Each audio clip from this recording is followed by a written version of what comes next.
the stream cry about it. Yeah. Yeah, okay. So Tell he me just more, doesn't sweetie. put Tell me cheese? more. He just doesn't put cheese on his nachos? I guess They're not. not even nachos then. How does this man? That's illegal. Somebody's got to take this man down, man. Cheese is literally one of the world's most eaten foods, and I think Maverick Hunter should be in prison. But that is a situation we're gonna have to deal with later. Instead, we got Pureless with the Game & Watch, actually, going up against Beast, who's just out here playing his main. Not just his main, his OG main, actually. He was a Charizard main back in Smash 4. So the Pokemon trainer just coming out with that is just, literally a staple of what he's gonna do right here. Just starting with the Charizard, actually, against this Game & Watch. And if Pureless isn't careful, he might be dying at some pretty whack percent. Oh my god. Parries the... Oh my god. That is so risky. To parry a move like that when you're at the ledge. Pureless, you're a nut. Honestly, Did this it again. Charizard pick could work in the flare blitz and stuff like that. It's a little bit harder to react to on Wi-Fi. Oh, by the way, Luke, you're lagging a little bit. Just want to let you know. I am. Yeah. But you're fine. It's not really that bad, but you're lagging a little bit. It eased up a little. It'll probably be in and out. But yeah, it's an interesting thing to see, especially him starting with Charizard, which frankly does not surprise me at all. This character, I'm just gonna come out and say it, is horse. Like that back air will destroy your stock. That up smash will as well. If you press an unsafe buttons on top of it. Charizard, he's like an interesting thing because like he's such a big body. If you keep him in disadvantage, it can be a little bit rough for him to be able to get down. He's got a bigger hurt box obviously because he's a big boy. But then once you let this character actually get any semblance, I should say, of a beat on you, especially with moves like back air, with the tipper, F tilt with the tipper, up smash if you're not careful because that move will scoop from the front and from behind him. It's a scary thing when you're a big character, when you're a light character like Game & Watch, I should say. But Pureless just out here showing absolutely no fear regardless. You can say all these things about a matchup all you want when it comes to like mechanics, weight classes, whatever. Like Game & Watch should die early. But it's not about, that at the end of the day. It's about how you play. It's about getting your setups when you need to and being confident in yourself. Down smash to forward smash. That's Pureless up a stock. Yeah, but if we've seen anything from Meister recently, he's definitely shown this is a character that is a nuisance in these kinds of brackets, and Pureless is, especially against a character like Charizard with a big body, can't easily escape combos like we see from Game & Watch. He's gonna have a tough time dealing with this. So maybe the Charizard pick backfiring a little bit.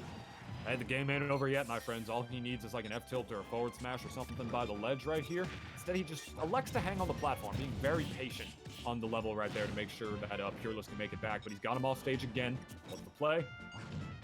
Yeah, there you go. That was actually really smart by Beast right there, backing up, knowing that he was not able to get down in time to deal with Game & Watch's up B, which is invincible at the start, as we all know. No amount of button pressing is going to be able to get you around that. Pureless with the stage control once again. Just keying as well. You see him actually using that key with the forward air. Does take the stock. Going down to the last stock for the first game. I actually saw Pureless earlier.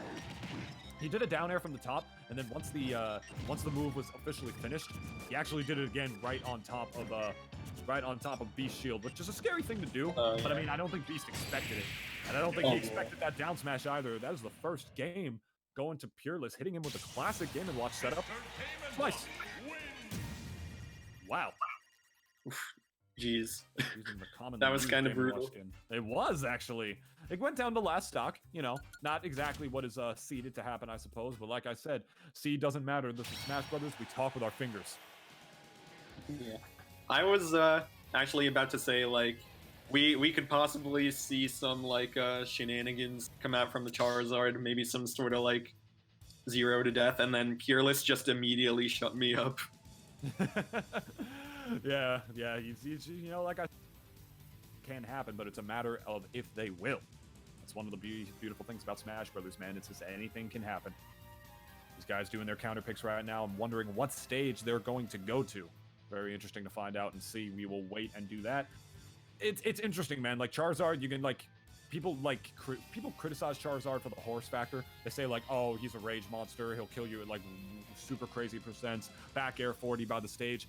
He's a big lad, man. if your character's hurt box is that huge, all you gotta do is figure out a way to play around it. If your character's good at keeping opponents at disadvantage, like Game & Watch is for sure, because his up B combos perfectly into his up air, and up air is just a pretty good juggling tool in itself, along with neutral air. It can be rough to get around. Frankly, since this is a Wi-Fi bracket, I'm low-key, I mean, it is a best of 3, so I'm not too surprised. I'm kind of surprised we didn't see the Zelda come out from Beast at the first game, because I would argue that Zelda might be a better character than Pokemon Trainer on Wi-Fi at the very least. But at the end of the day, Zelda's not his main. Pokemon Trainer is. So that's what we're gonna see instead. I'm confused on why he's sticking this out. I mean, it did go to stock, but you know, if the Zelda, I feel like the Zelda would kind of do better against Game & Watch, but you know, I guess if it ain't broke, don't fix it. Like, he's gonna stick with this, see if he could make some adaptations and make it work. For sure, man, and I can't wait to see what those adaptations are. Goes for broke right there with the down there towards the bottom. I can't wait to see what those adaptations are, man. I don't know about you. One of my favorite things about like being able to watch these matches and commentate these matches is just to see how players adapt once they lose a game. What did they download? What did they learn coming out from that? It's the beautiful thing about fighting games, man. And it's the mark of a good player. Adaptation, yeah, my friend. I think Beast just has to like just kind of play it a little more patiently. Like, if we know anything about Game & Watch, especially on Wi-Fi, like, he's gonna mash. You gotta just wait for your turn, basically. Game & Watch is not gonna give you many turns, but if you can take them, just like take everything you can from them and get as much damage as possible, you're gonna do just fine. Something to say about Wi-Fi Gaming & Watches, man. You see Pureless still up in percent, not getting up smashed for the unsafe option on his shield, and then getting hit by he got hit by the hitbox, the downward hitbox of the down smash right there before the barrel one, and it killed Charizard that was off the top.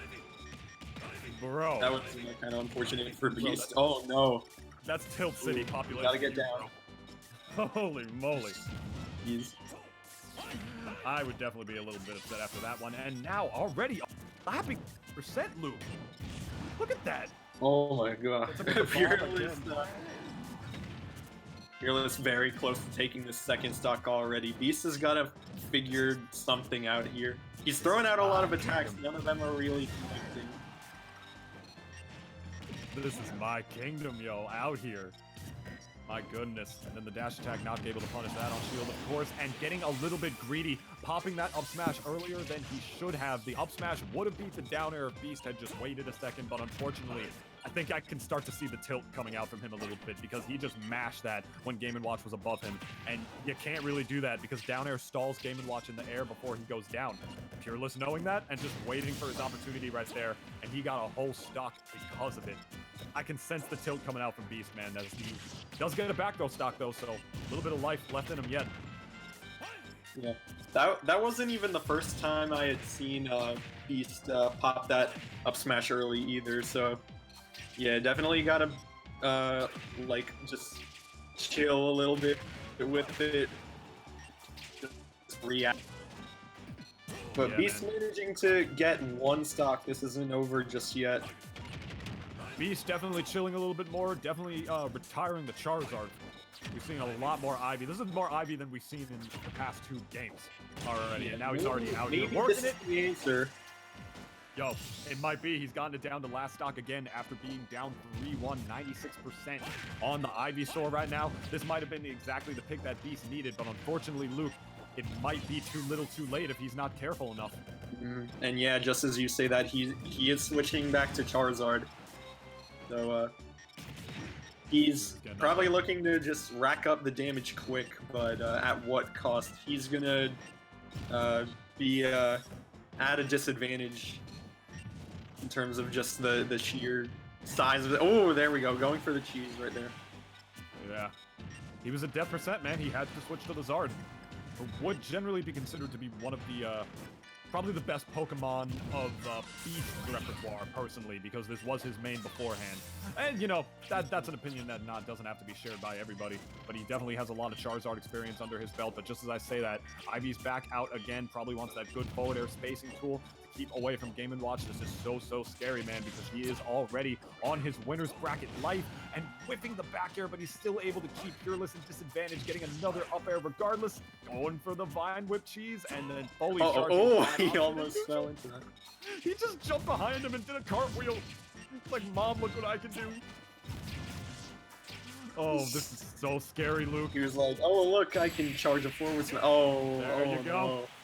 That's Pureless taking it 2-0 over Beast, and probably the first upset of the tournament. Yeah. Wow. That was much closer, though. Like, you gotta give Beast some credit. His adaptation was to put the Charizard on the shelf. Yeah. I think that's what the adaptation was there. He did so much more work. So much more work with his Ivysaur. Like, the proof is in the pudding. You can see it. Sometimes you just gotta realize, like, you might be a little stubborn. You want to be like, oh, this should be working. Like, why can't I make it work? Sometimes you just gotta, like, switch up your game plan. Yeah. And, but unfortunately if for he Beast, had to realize that a little earlier, he might have taken that game. couldn't have said that any better myself, man. Unfortunately for Beast, it was just too little too late. Mm-hmm. It sucks, man. It's like, it's something that's so much more entertaining for something like me and you to watch, you know, rather than to actually play, because Wi-Fi can definitely be infuriating for the common man. It's a pretty common opinion that, you know, Wi-Fi is not only just a different game,